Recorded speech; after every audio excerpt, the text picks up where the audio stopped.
Praise the Lord, hallelujah, glory to Jesus. प्रभु यीशु की महिमा अब भी हो और युगान युग होती रहे।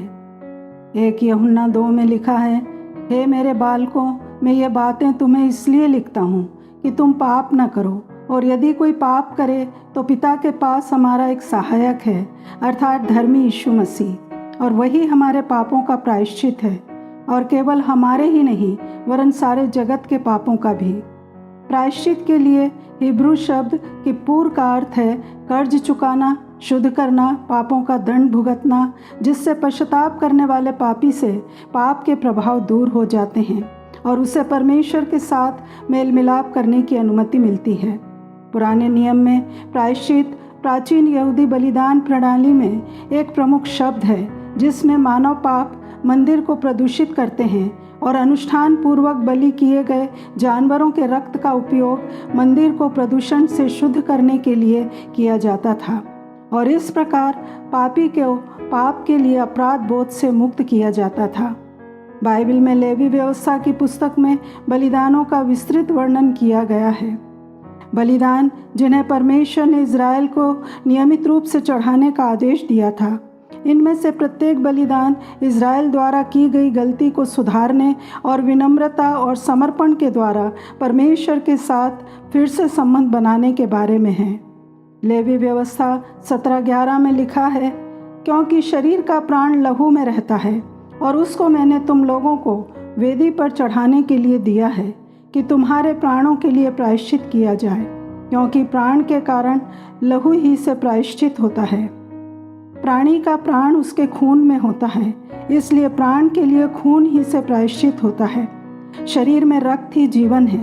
परमेश्वर के लिए बहाया गया रक्त जीवन लाता है। अपवित्र लोगों के लिए बहाया गया रक्त मृत्यु लाता है। रक्त जीवन के बराबर है और जीवन केवल परमेश्वर का है। सामान्य लोगों, नेताओं या समृद्ध व्यक्तियों द्वारा किए गए हर पाप, चाहे वो जानबूझकर किया गया हो या अनजाने में, बड़ा हो या छोटा, उसके लिए एक उत्तम निर्दोष पशु को मारना और उसका खून बहाना आवश्यक था। पुजारी का काम पापी व्यक्तियों के द्वारा प्रायश्चित के लिए लाए गए जानवरों को मारना, उनका खून छिड़कना और उससे सब कुछ ढांपना था। क्या ये बहावा नहीं होता होगा और लोगों के लिए भारी नहीं होता होगा जो तंबू या मंदिर में प्रवेश करते होंगे? हर जगह खून बिखरा हुआ होता होगा। बहते हुए खून की बहावता पाप की गंभीरता उनके खुद के पाप और दूसरों के पाप की याद दिलाते होंगे कि लोगों ने जो पाप किया, गलत किया था, उसके कारण निर्दोष और सिद्ध जानवरों को मार दिया गया। सब कुछ खून से शुद्ध किया गया। इब्रानियों 9:22 के अनुसार सच तो ये है कि व्यवस्था के अनुसार प्राय सब वस्तुएं लहू के द्वारा शुद्ध की जाती हैं और बिना लहू बहाए पापों की क्षमा नहीं। जब कोई अपना बैल, भेड़, बकरा लाता होगा, उस पर अपना हाथ रखता होगा, ये जानते हुए कि मेरे पापों के लिए इस निर्दोष प्राणी को मरना है, तो वह इस प्रकार स्वीकार करता होगा कि वह स्वयं मृत्यु का पात्र है। याजकों को भी शुद्ध होना और पवित्र होना होता था, इससे पहले कि वे दूसरों के पापों के लिए लाए गए जानवरों को बलिदान करके चढ़ाएं। एली के पुत्र याजक थे, परंतु उनके लिए लिखा है वे दुष्ट और निकम्मे थे। हारून के पुत्रों ने वाचा की संदूक की ओर अपना हाथ बढ़ाया। उसी समय वो मर गए, क्योंकि उन्होंने परमेश्वर के नियमों को तोड़ा। याजकों और किसी भी धर्म के धार्मिक अगुओं के पास लोगों के पापों की क्षमा का कोई रास्ता नहीं है। वो केवल धार्मिक विधियां लोगों के पापों के बदले के लिए पूरी करते हैं, जिससे कुछ हासिल नहीं होता, क्योंकि वे भी उन्हीं के समान और उनसे भी अधिक पापों में जी रहे हैं। धार्मिक अगुए, चाहे वो याजक हों, पंडित हों, मौलवी हों, आचार्य हों या शास्त्री हों, वे अनैतिकता, पतन, शारीरिक लालसाओं और वासनाओं से घिरे होते हैं। आदम और हवा के वंशज होने के नाते मनुष्य विरोध और प्रलोभन के अधीन है, और जब मनुष्य प्रलोभन के आगे झुक जाते हैं तो परमेश्वर से अलग हो जाते हैं।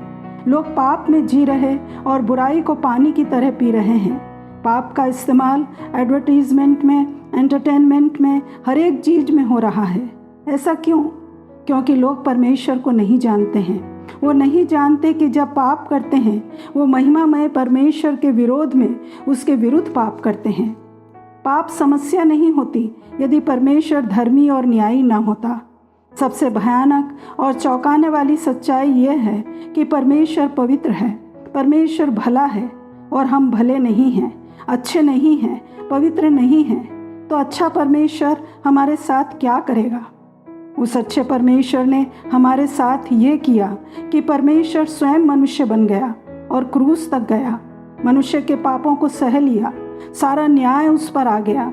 परमेश्वर ही एकमात्र बचाने वाला है और इस काम को किसी के साथ उसको बांटता नहीं, जैसा कि रोमियो 3:23-25 में लिखा है, इसलिए कि सब ने पाप किया है और परमेश्वर की महिमा से रहित हैं, परंतु उसके अनुग्रह से उस छुटकारे के द्वारा जो मसीह यीशु में है सेंत में धर्मी ठहराए जाते हैं। उसे परमेश्वर ने उसके लहू के कारण ऐसा प्रायश्चित ठहराया जो विश्वास करने से कार्यकारी होता है, कि जो पाप पहले किए गए और जिन पर परमेश्वर ने अपनी सहनशीलता के कारण ध्यान नहीं दिया, उनके विषय में अपनी धार्मिकता प्रकट करे। प्रभु यीशु मसीह को क्रूस पर लटकाया गया ताकि परमेश्वर की धार्मिकता प्रकट की जा सके, और वो बलिदान जो परमेश्वर के क्रोध को और उसके न्याय को संतुष्ट करे, ताकि दुष्ट और पापी क्षमा किए जा सकें। इसलिए परमेश्वर का सारा क्रोध क्रूस पर लटके यीशु पर उंडेला गया। किसी को तो कष्ट उठाना था और वो यीशु ने उठाया, मानो वो ही दोषी हैं। पुराने पापों को भी जो किए गए थे वो क्षमा किए जाने थे। मनुष्यों के पापों के कारण नूह के समय में संसार जल प्रलय में नाश किया गया। नूह क्यों नहीं मरा? परमेश्वर ने इब्राहिम को बुलाया, वो पापी था पर धर्मी गिना गया। दाऊद के लिए कहा, मेरे मन के अनुसार है, परंतु वह हत्यारा, झूठा और व्यभिचारी था। आदम को कहा, फल खाएगा तो मर जाएगा, पर आदम को नहीं मारा। क्यों? और इसलिए शैतान परमेश्वर के सामने दोष लगाता रहा, जब मैं पाप करता हूँ आप न्याय करते हैं। परमेश्वर ने 2000 साल पहले इस बात का उत्तर दिया, क्योंकि इन सबों के पापों के दंड के लिए मेरा पुत्र मारा जा रहा है। परमेश्वर किसी प्रकार से पाप को टालते नहीं, समझौता नहीं करते, वो सही न्याय करेंगे। वो सब लोग बचे हैं तो केवल इसलिए कि यीशु की मृत्यु ने परमेश्वर को संतुष्ट किया। यीशु की क्रूस पर मृत्यु मनुष्यों के पापों के प्रायश्चित के लिए अंतिम बलिदान है। अब पशु बलि की व्यवस्था निरर्थक हो गई। यीशु ही एकमात्र व्यक्ति थे जो मानव जाति के लिए प्रायश्चित करने में सक्षम थे, क्योंकि वे स्वयं परमेश्वर थे। जैसा पहला यूहन्ना 5:20 में लिखा है, हम यह भी जानते हैं कि परमेश्वर का पुत्र आ गया है और उसने हमें ये समझ दी है कि हम उस सच्चे को पहचानें और हम उसमें जो सत्य है अर्थात उसके पुत्र यीशु मसीह में रहते हैं। सच्चा परमेश्वर और अनंत जीवन यही है। हमारे उद्धार का तरीका यह है कि कोई हमें बचाए। हमें किसी ऐसे व्यक्ति की आवश्यकता है जो न्याय की मांगों को पूरा कर सके, हमारे स्थान पर खड़ा होकर हमारे पापों का बोझ उठाए और हमारे पापों की कीमत चुकाए। गेतसेमनी में यीशु ने मनुष्य के पापों को अपने ऊपर लेने को परमेश्वर की इच्छा के आगे समर्पित किया, क्योंकि यदि वो प्रायश्चित के लिए तैयार नहीं होते तो मनुष्यों को कष्ट उठाना पड़ता।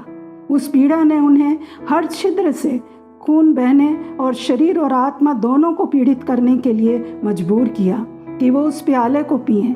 उन्होंने हमारे पापों के लिए पीड़ा सहन करना जारी रखा और स्वयं को क्रूस पर बलिदान होने के लिए दे दिया। हालांकि हम यीशु के क्रूस पर मृत्यु के द्वारा पाप के प्रभाव से मुक्त हो जाते हैं, ऐसा नहीं है। फिर भी हम अपने पापों के लिए उत्तरदायी हैं, जो केवल यीशु मसीह पर विश्वास द्वारा पूरा किया जा सकता है। याजकों के खून से सने वस्त्र उनके अपने खून नहीं थे। यीशु के वस्त्र पर उसका अपना खून था, जिसने हमारे अनंत जीवन को सुरक्षित किया। क्रूस पर से एक नए परिवार का निर्माण हुआ और इस नए परिवार की नींव यीशु के बलिदान से जुड़ी हुई है। उसने हमें अकेला नहीं छोड़ा, बल्कि एक आत्मिक परिवार और स्थानीय कलीसिया में जोड़ा। कलीसिया हमारा आत्मिक परिवार है।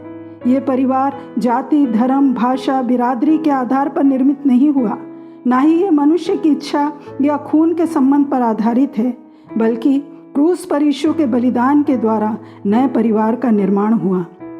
यीशु के लहू ने हमें एक बनाया। तो प्रियो, ये सवाल जो अनिवार्य रूप से बना हुआ था कि क्या कोई जानवर का बलिदान वास्तव में किसी मनुष्य या राष्ट्र के पाप का प्रायश्चित हो सकता है और उन्हें क्यों दोहराया जाना चाहिए, तो पुराने नियम के ये बलिदान मसीह की मृत्यु के बलिदान की पृष्ठभूमि तैयार कर रहे थे। जो कुछ प्रतीक के रूप में था उसे यीशु ने क्रूस पर पूरा किया। मसीह का बलिदान इतना मूल्यवान था कि इसे सभी के लिए एक बार और हमेशा के लिए चढ़ाया गया। अब कोई बलिदान बाकी नहीं है, क्योंकि मसीह के बलिदान ने परमेश्वर तक पहुंच प्राप्त की। पुरानी बलिदान प्रणाली ये प्रदर्शित करने के लिए डिज़ाइन की गई थी कि परमेश्वर तक पहुंचने का मार्ग किसी भी व्यक्ति के लिए किसी भी शर्त पर खुला नहीं है। एक योग्य पुजारी होना चाहिए और स्वीकार्य तरीके से एक स्वीकार्य बलिदान चढ़ाया जाना चाहिए। आम लोगों को पीछे रहना है। केवल महायाजक को ही परम पवित्र स्थान में प्रवेश मिलता था, वो भी साल में एक बार और बलिदान के एक निर्धारित समारोह द्वारा। पवित्र परमेश्वर के पास जाना एक भयावह बात थी, लेकिन मसीह के बलिदान द्वारा अब रास्ता सदा के लिए खुला है। जो कोई भी उसके पास आता है उसको स्वीकार किया जाता है। मसीह का बलिदान जो हमेशा के लिए एक बार चढ़ाया गया था, स्वर्ग में स्वीकार किया गया, जिससे पापों की क्षमा और परमेश्वर के पास तक पहुंच प्राप्त हुई। तो आइए हम परमेश्वर के पास जाने में साहसी और आश्वस्त रहें। बलिदान का यही सिद्धांत हमें अन्य धार्मिक सिद्धांतों से अलग करता है। ये पाप के लिए वास्तविक बलिदान की घोषणा है, जिसे परमेश्वर ने उन सभी बेकार प्रयासों को, रीति रिवाजों को, रिचुअल्स को ख़त्म करने के लिए प्रदान किया था, जो मनुष्य ने खुद के लिए, पाप के लिए और बलिदान देने के लिए किए थे और कर रहे हैं। तो अपने आप को जांच लें कि परमेश्वर के इन आदेशों का पालन करने में ईमानदार हैं, या मसीह के पास आने की बजाय स्वयं ही अपने पापों से निपट रहे हैं। प्रभु इन वचनों के द्वारा हम सबों की समझ को खोलें। यीशु मसीह के नाम में आमीन।